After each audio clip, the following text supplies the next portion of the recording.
y'all doing? Welcome to 27th Letter Podcast. You already know my name is Landry. I'm going to be. Got a special guest today, Infinite, one and only. You know what I mean? No doubt, man. When you talk about MCs from Canada, quote unquote Canada, matter of fact, North America, coming from the East Coast MC top, I'd have to put him in my personal top 25. That's including the New York rappers and so on and so forth. Like, he's that dope. And we're going to get into it because he was there with these guys in those golden era. Pound for pound doing his thing. Sure. Getting the same love and respect, you know what I mean? From his peers, the legends, from your big, like, we're going to get into it. You know what I mean? But Infinite's right here. Thank you for coming through. Appreciate it. Thank you for having me. You already know what it is. You already know. You already know. Sure. Yeah, you know, we're just touching on the madness that's going on in the world with this coronavirus. Apparently some NBA players now got it. You know what I mean? It's crazy, you know. The coaches was pulling the players off the court. You know? It's crazy. It's going to get worse before it gets better. You know what, man? You know? With the system, I just live my life day to day. I don't get caught up in the whole media scare tactic. What is going to be is going to be. Yeah. If we survive the nuclear weapons and atomic bombs all these years, what's coronavirus? Run up. You just gotta know how to move. Exactly. That's what it is. That's all. You know what it is? People move too dirty out there. Yeah. If you move clean, and you live clean, you should be That's fine. how that started, you know? Yeah. Like, supposedly. You know what I mean?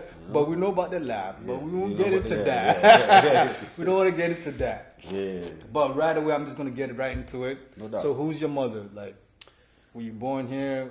So on and so forth. See, my mom, she was born in Jamaica. Okay. You know, Barbara, you know what I mean? And she had two of my brothers before. Actually, she had one of my brothers before she came to Toronto and had me and Squigs. Okay. You know what I'm saying? So I was born in Toronto. Okay. You know what I mean? So what are you, the last born, middle? I was the last on my mom's side. Okay. You know what I'm saying? Okay. So, you were born here. Always lived in Rexdale? You know, when I came from the hospital, when I was born, I lived on Jane. Okay. But then when I don't remember nothing about Jane. I was too young. So then I'm trying to claim you right now. So he's from Jane. I lived, the first place from the hospital was Jane. And then I moved to Rexdale after that. Okay. So early years in Rexdale, how was that like? I just as a child, you know what I mean? The innocent years. Running around. As a child, I wish I could bring back those days. I know what you're talking about, saying, fam. man. Beef patty you know and gravy time, yo. You know what I'm saying? Talking about fries and gravy? Come on. Wow. That's what I'm saying. Those were the days, though. Like, just growing up as a youngin', running outside, you know, just playing around.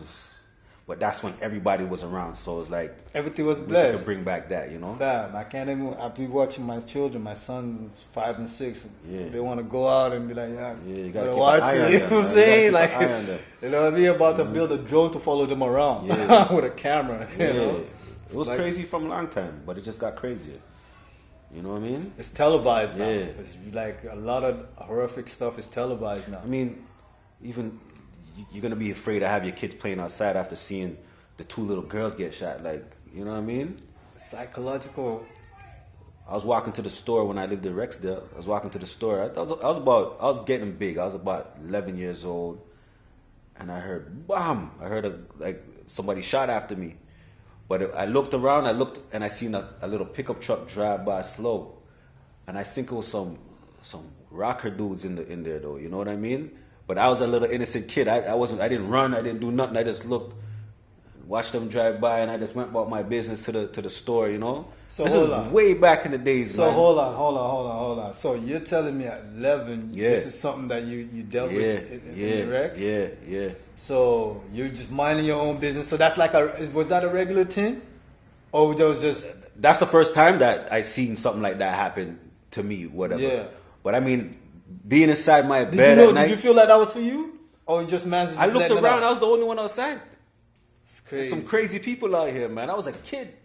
And this is grown men driving by, slowly. Crazy, right? And then you wonder how this generations are wilding. Yeah. Because, truth be told, a lot of the examples were set by some of my peers and some of the peers before me. Yeah.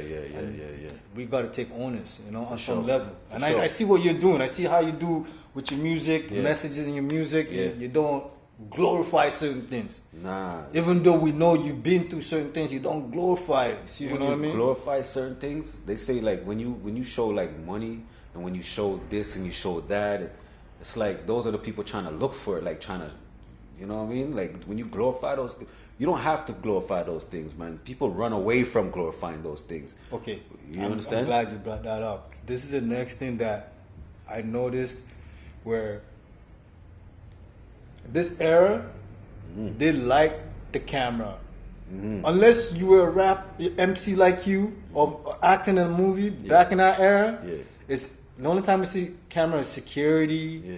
Like, so we run from those things. These Yeah. guys run to the camera, and you see how much of them get bodied so quickly. Yeah. Like a man will come out. Look at Pop Smoke. I swear the man just dropped the other day, and then he's gone already. And it's like a few of them it happens so often, and it's not even like, oh, just U.S. It's here too. It's happening in the city. Yeah. I'm hearing like, yo, this.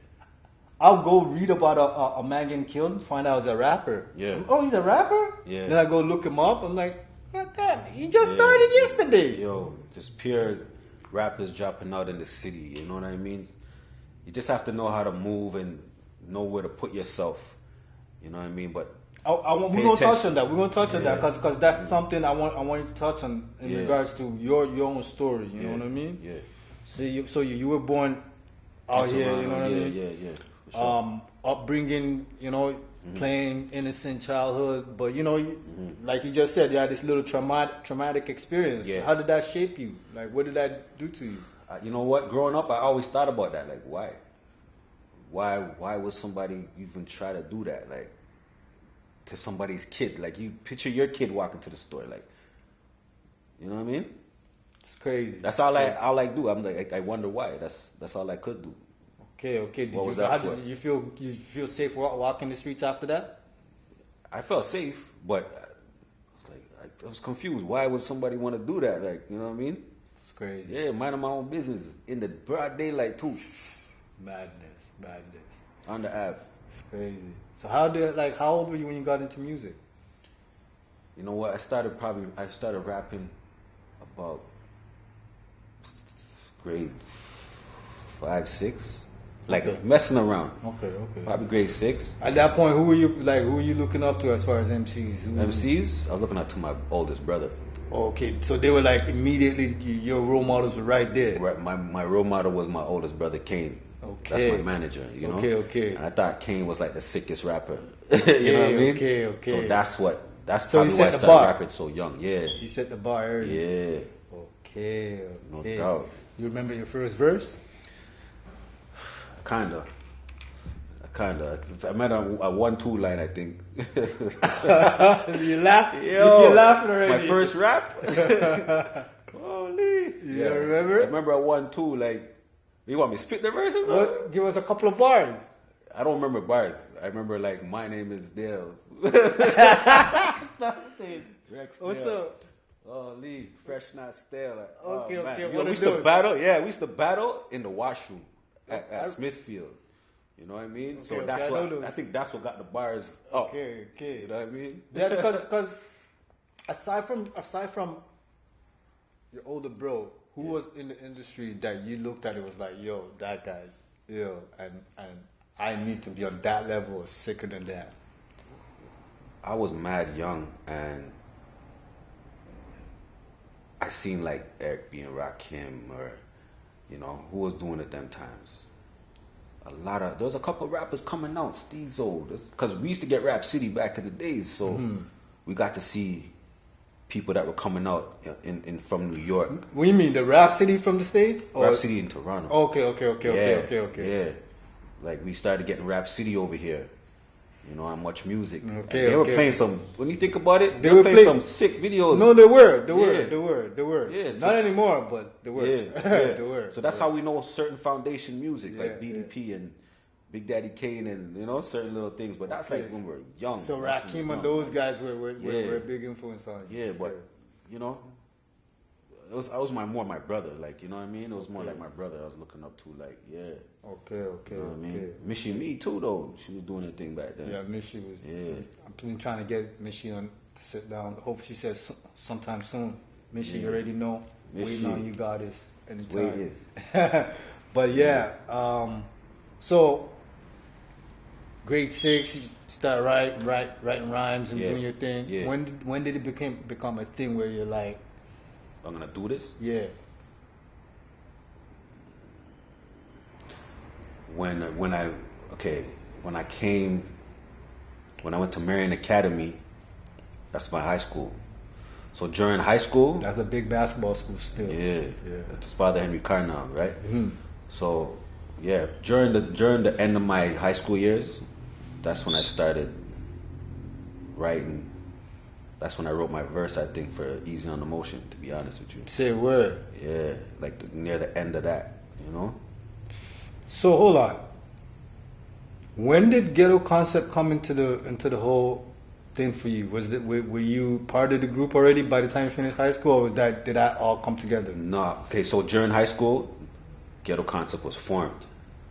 But you weren't in it. I wasn't in it. Okay. It was just but you Dolo knew the and man. Quadro. Me and Quadro were brethren, went to the same school. Okay. Dolo was in Jungle. He lived in Jungle. Okay. So we used to do like school assemblies and just rap, which I realized we were preparing for this. You know what I mean? But it's a stepping stone. Yeah. So